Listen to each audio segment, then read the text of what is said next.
Nothing on the Bunnell Foundation's Living with Cystic Fibrosis podcast should be considered medical advice. Medical advice can only come from your CF physician. Cystic fibrosis can be a devastating diagnosis, but living with the disease can bring positivity and a new appreciation for each day. From the Bunnell Foundation in Detroit, Michigan, it's the Living with Cystic Fibrosis podcast, sponsored by Vertex Pharmaceutical. Here's your host, Laura Bunnell. In this podcast, you're going to hear of a problem and a solution that Megan Barker addressed and turned into a foundation. We met several years ago, and I was so impressed with what they were doing. It's been wonderful to watch them grow. Joining us is founder Megan Barker of Project CF Spouse, a huge Tom Petty fan. Megan Barker, thank you so much for joining us on the Bunnell Foundation podcast. Great to have you again. We've met before and we've talked before, and I think what you're doing is fabulous. Tell me how you came up with the idea of Project CF Spouse. So when I met my husband, I was working at Emory University Hospital in Atlanta and taking care of CF patients. And that's actually how I met him. He was one of those patients. And it was very interesting to me to kind of see, like, obviously they have extended hospitalizations. It's not just, a couple of days. I felt like I kind of got a little glimpse of what it was like for them with hospitalizations and all that stuff. And then when Ty and I started dating, it was very eye-opening to see life outside of the hospital. And I remember looking online, just trying to see what kind of resources, support groups, whatever, anything that would relate to my dynamic as the girlfriend of someone with CF. And there wasn't any. So it kind of nagged at me, and, I thought there needs to be something.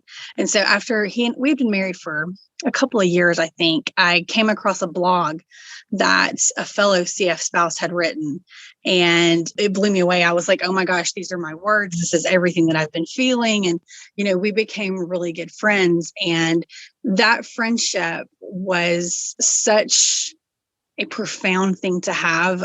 It's like I kind of lost my mind, I think, a little bit the first time Ty got admitted. I was like, oh my God, what's going on? Even though, obviously I know hospitalizations are they're a part of this life, but having that relationship with her, she's just kind of an anchor in this storm. And I wanted other people to have that. It bothered me that Google was the only resource for information about living with someone with CF. And statistically, it's not pretty, and I don't like statistics. I just, it's scary and it's overwhelming. So I wanted to change that. And so I kind of started reaching out, just different avenues. And when the CF Foundation announced their impact grants, we applied for one. I sent my idea and said, I really think this needs to be a thing. And they liked it. And here we are. That's fantastic. And when you first met your husband, Ty, how long did it take before he told you about his cystic fibrosis? So I knew he had CF before I knew him, because he was my patient. So obviously I was assigned the CF wing of the hospital. And so I knew that was the situation before it was a thing. And he has told me many times that was such a relief to not have to have that conversation, and that I understood, obviously being a respiratory therapist, I am educated about CF textbook, but life with CF is very different than a textbook. But, he has always said that he was very grateful that, that I knew that from the get-go. There wasn't any surprise or anything. So. And what would you say is the best advice to give maybe a young person or anyone who's just new to a relationship with somebody with CF? Is it open communication to talk? But what if the person with CF doesn't want to talk about it? I mean, what is the best way to start a relationship when you're dating somebody with CF? So I think if you can have that open conversation and just keep that dialogue going, I think that is crucial. Obviously, I'm kind of in a different scenario because I knew him as a patient before he was my partner. So we have always talked very candidly about his CF, and, I talk to his doctor's office more than he talks to them. But for people who don't necessarily have that, I think it's important that they communicate as much as they can. I mean, obviously you have those situations where the person with CF, they just don't want to talk about it. With, I hear stories like that all the time where it's like, it's not a big deal. I don't want to, it's here, but it's not. And then the other person in the relationship is kind of in a gray area because they don't really have all of the information. So I would say in those scenarios, just be aware of the resources that you have, reach out to your CF chapters, just, kind of get involved in the CF community, because then you come across people like Project CF Spouse or groups like Project CF Spouse who are full of people who have walked that same walk and can kind of say, okay, well, ask these questions, or, just, kind of realizing what assets you have in the community. Mm-hmm. But the biggest thing I would say is just don't give up. It gets frustrating and it gets heavy, but don't give up. Don't let that be the reason that you give up. And can you compare it to this? I'm not sure if you can, but so in the parent population, parents of children with CF, the mom is usually 99% more involved and in touch with all the medications and everything that's going on than the dad. They don't love their child any less. It's just the way it is, it's right? Mama role. Right. So is it the same in dating? Is it the same, like you just said, you've got more contact with the doctor than your husband. So is it a man-woman thing as far as that goes, or is it just personality? I will say it's personality, because I look at Rob and Paul, the other two members of the Project CF Spouse board. They are both very involved in their wives' CF care. And across our community, there are several husbands that come to mind that they put some of us wives to shame. They know all the things, they do all the things, they're involved, they're, asking questions. And, so I really think that it's your personality and whether or not you want to take that initiative. I do it because I do a lot of stuff with his clinic, but also I have a medical background. So I kind of have those, the different conversations. But yeah, it's very interesting to see, like, some of the wives are just kind of like, yeah, okay, it's no big deal. And then you have the husbands who are like, well, she's not doing this, and I don't understand. How can I get? And so it's kind of funny to see that dynamic. It is interesting. And I met Rob also. You just mentioned him. Fabulous, fabulous husband, to his wife. It was great when we met a couple of years ago, and absolutely all in. He just has, he's just so exciting and excited about being part of the community. So it was great to talk to him as well. I mean, how honest are you? Do you say, yes, there sometimes is a downside, but is there a downside in everything?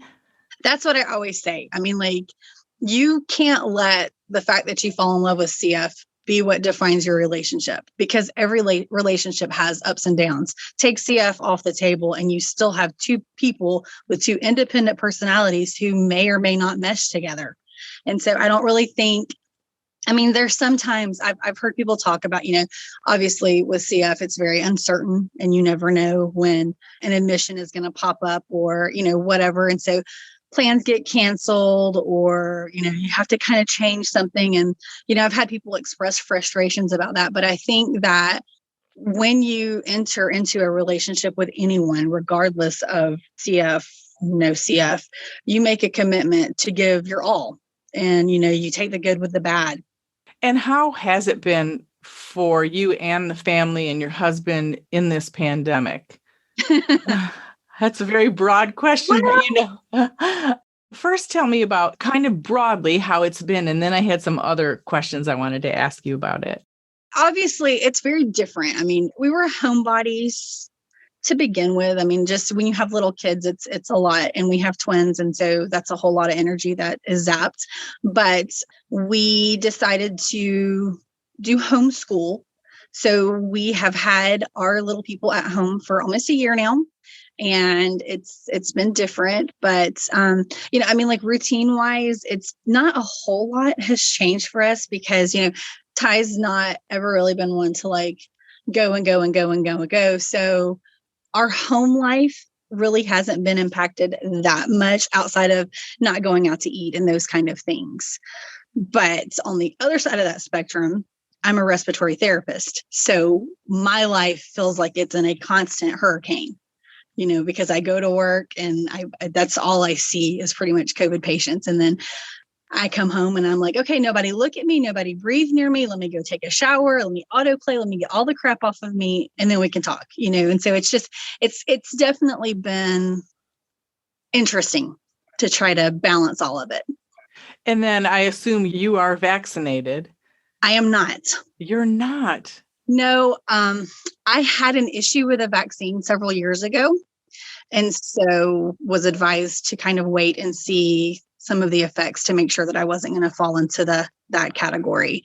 But I figure I have done this for a year. I mean, like literally stood in the face of COVID in the most chaotic scenarios. I've been exposed unknowingly, and I kind of know what to do to keep myself safe at this point. I feel like, I don't make a lot of high risk decisions. We do pick up for groceries. I limit my exposures because I do know that I'm still very vulnerable. And so just, I try to do my part until we can figure out if that's something that is going to be safe for me to have. Gotcha. And was Ty able to get vaccinated yet? I don't know if you have seen any of the posts from any of the people in Georgia, but it's not an option for us here yet because he doesn't fall into any of the categories, or it's very frustrating. So until he meets the criteria, it's not even a reality. It's very frustrating all around the country, actually. And we've been talking about that as well. But hopefully that will change soon because it's so needed. And so he hasn't gone out much. I was going to ask, do you feel like, hey, everyone's wearing a mask like I normally do, so it doesn't feel weird? But if you're not out that much, maybe he wouldn't even notice that most people are wearing masks. So the few times that he has gone with me, it's kind of been one of those things where I need to just leave the house. I've been in the house for, however many weeks. I need a change of scenery. And, thankfully we live in a small enough community where we can time things. Like I've taken the boys with me to Target a couple of times because the pharmacy that we use is inside Target. And we purposely go on like Monday mornings at 9:00. Because, most people are at work, most kids are at school. So, you don't have a whole lot of traffic in there. And thankfully, everybody is, for the most part, wearing a mask. But we just, we stay away from everybody. We sanitize everything and, just kind of hope that we've done all that we can do. Since starting Project CF Spouse, what kind of statistic things have you found out? Is there anything that's interesting since you started this organization that you can say, wow, we really discovered this with CF spouses?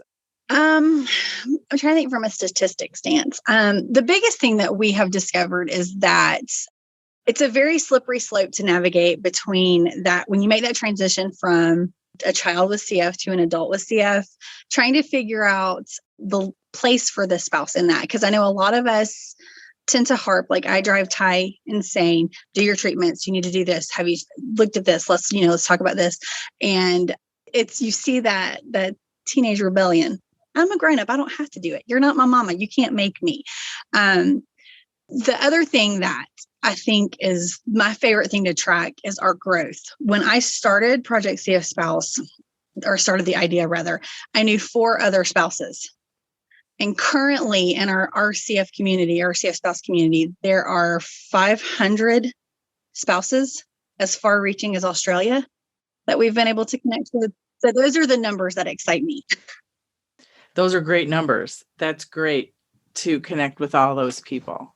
That is fantastic. And I know I had talked to you and I just wondered if you see this at all. I think it's easy for people to complain, and everybody it seems as though is trying to be more positive in the pandemic just to keep their sanity up. But I do see on a lot of the CF sites about, oh my gosh, I'm going to leave my husband or whatever, because they're not supporting me in this CF journey, or they're not helping with the kids, or et cetera, et cetera. Is there a lot of that or any of that with Project CF Spouse that you meet? We see people talk about frustrations in their marriages. Obviously, when you put, like, especially kind of during COVID, when you put 2 people and even people with kids, when you kind of lock them down, everything starts to annoy you the way, I mean, like it's kind of hard. So I've seen people voice frustrations and vent concerns and, those kind of things, but I don't really see it so much as a result of the CF. Like, I mean, I have seen people who have said, this is too much, I can't do this, but those are rare. Which is great. Which is a good thing, yes. And it can be for any reason in any relationship, right? Unrelated to that. Yeah, that's what I was wondering. And that's what I've kind of thought. Well, tell me about some of your programs you started in the beginning, and then where you're hoping to go in the future. So my favorite thing, and we always tell people this, that we host monthly spouse calls that are a Zoom call that allow us to interact each month in real time, kind of like you and I are doing right now. We don't usually have a topic. It's usually just, we show up and we talk about anything and everything, CF or not. And it just kind of gives you an opportunity to connect with our spouses and really, form those bonds that you don't get from scrolling through Facebook and commenting on a post. So that's my favorite. I love those. I look forward to those every month. I'm excited that in the next couple of months, we are going to open up a second call each month for our international spouses. As it is right now, we usually do them around, at like 9:00 at night. And so that doesn't work for the people in the United Kingdom and even Australia, because it's kind of at weird hours for them. So we are excited to open those up to kind of start building those relationships with those people. We are working on an initiative that we have called Care Team Connect that, like I mentioned, I have a very unique relationship with Ty's clinic. I email his doctor and ask him random questions that don't pertain to Ty's CF necessarily, just in general. Hey, what do you think about this? Like when they talked about using Pulmozyme with COVID patients, I sent him an email and I'm like, okay, talk to me about that. But just because, it's not something that, I know Pulmozyme, but it's not necessarily something that I see often in the hospital because I don't work with CF patients anymore. But having those relationships with his doctors, and then also having the relationship that I do with the Georgia CF chapter, have just been amazing. I know that if there's something going on, I can reach out to any of those people and say, hey, what is this? What's going on, whatever. But not everybody has that. And not everybody knows where to even start. So we want to build a platform that will kind of navigate those relationships and kind of help people figure out, okay, this is a good place for this. This is a good place for this. This is what you need to talk to your CF Foundation chapter about because they're great at this. And so we're really kind of excited because, like I mentioned, Paul and Rob and I all have these really good relationships with our spouse and their care. And so we want everybody to have that. Mm-hmm. What are some more of your tips for making sure or trying to make sure that happens as people evolve in relationships, I guess? If before COVID, obviously I would encourage everyone to go to a clinic visit. I think everybody needs to see a clinic visit. They need to know that it's not just a doctor's appointment. I mean, you go and you spend your whole day there and you get to know everybody. But I think that is the best way to truly see what that looks like. Because you can explain it all day, but, until you sit through a visit and talk to everybody, you don't truly appreciate what all goes on. But it also gives the care team a chance to get to know you. So you kind of build that relationship. And then on the other side of that, getting involved with like Great Strides and CF Cares and any of the events that the CF Foundation offers at a local level, and then even bigger at a national level. I think all of that stuff, you just kind of start putting your foot in things, and as it goes, you grow, you get to know the people, and, you develop those relationships. And so I think that that's crucial. And being at the clinic visit, you're part of the team. Right. You really do understand and see the interaction and see what's expected from the nutritionist and what's expected from the doctor. It is very interesting. It's very unique too. I spoke at the CF conference in 2018. And when I was done, one of the social workers, they asked me, they said, what can we do to help you? Or how can we involve you? And, I made the point, I said, you guys go to clinic or the CF people go to clinic, you see them once a month, once every 3 months, once every 6 months, depending on the frequency. We see them every day. So I can tell you when Ty's sleep changes. I can tell you when his cough changes. I can tell you when his mood changes. I can tell, all of these things because I see him every day. So people don't think about the fact that we are a tool. Like you just said, we are part of that care team because we are able to provide information. Like Ty's not going to know if he slept funny. Right. He may say I'm tired, but he's not going to know, well, your breathing was all kinds of crazy. So I stress that we are a vital part of their care as well. And that was one part of when my daughters transitioned into the adult clinic. I think there was not a realization that mom's been doing this for their child's whole life, and now you're cutting them completely out because that's what happened. And you're still part of a team. Like the family hasn't gone away. The disease is clearly not going anywhere. And you need the whole picture. So, we, fought to be part of that. And it was just kind of letting them know what was best for the family. And it's very interesting that you say that because I have argued the other side of that coin. Obviously one of my twins has asthma. So I know every detail of every appointment, everything because he's 8. But Ty, as an adult, I don't have to know all of those things. Like HIPAA says, you don't get to know these things unless he tells you. And so it's also being involved in their care kind of gives you that opportunity that you wouldn't necessarily be afforded because they're not your child and they're not a minor. Right, exactly.